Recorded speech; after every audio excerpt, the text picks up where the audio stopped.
So if you'd like some ideas on how you can make money from photography whilst being a stay-at-home parent, then stay tuned because I have 5 different ideas for you to try. Now, when I first traded in my corporate job to become a stay-at-home parent, I must admit I felt a little bit lost because I was very used to having my independence, making my own money, and of course having something created to do that was outside of the home. Now, there was a bit of a war going on as to whether I should go back to work or stay as a stay-at-home parent, but I knew I really wanted to be at home with my child.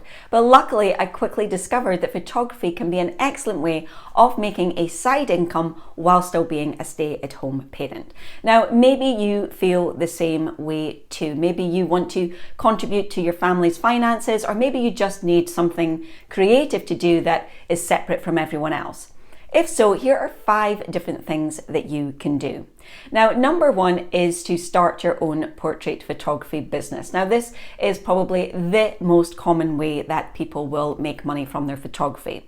Now, the beauty of this option is you get to choose how little or how often you work. So you could be a family photographer or newborn photographer, child, or you could do corporate headshots. You could decide to work during the week if your children are at school, or you could just take on one client at a weekend, for example, and spend the rest of the week editing and uploading your photos to a gallery. So it is very customizable to suit your unique circumstances. The second option is to contribute to stock photo sites, and there are a number of these, such as iStock or Shutterstock or Dreamstime and many, many more. Now, these will take all types of photographs, from landscapes to food, but they will also take photos of children or day-to-day life. So for example, if you were to photograph your children at the park or in the swings or even having breakfast, stock photo sites will buy those as well. So it's definitely something that you can do with all the day-to-day photos that you take anyway. All you need to do is upload your photos to the site, select some keywords to apply for it so that people can find them, and then if someone wants to use that image, they will purchase the license to use it from you. Now, the beauty of this option is that you can use photos that you're already taking, and it's an excellent way to make money from something that you're already doing. So the third option is to become a second shooter at a wedding. So most professional wedding photographers will have a second shooter. So they are the main or lead shooter, and then they will hire someone to come in and help them. So that second shooter will just basically assist, maybe take photos from different angles, or they may go off and take, candid photos of the guests, for example, while the lead photographer is doing the more formal posed portraits. Now, again, there's an upside to this option in the fact that you don't have to worry about going to find clients or creating photo books. You just need to turn up on the day and do the work.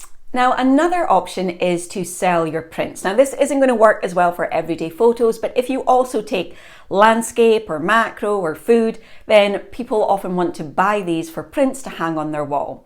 Now, you can sell this online in places such as Etsy, or you could go local by hanging your prints in a local cafe's walls, and then they would take a percentage of anything that you sell.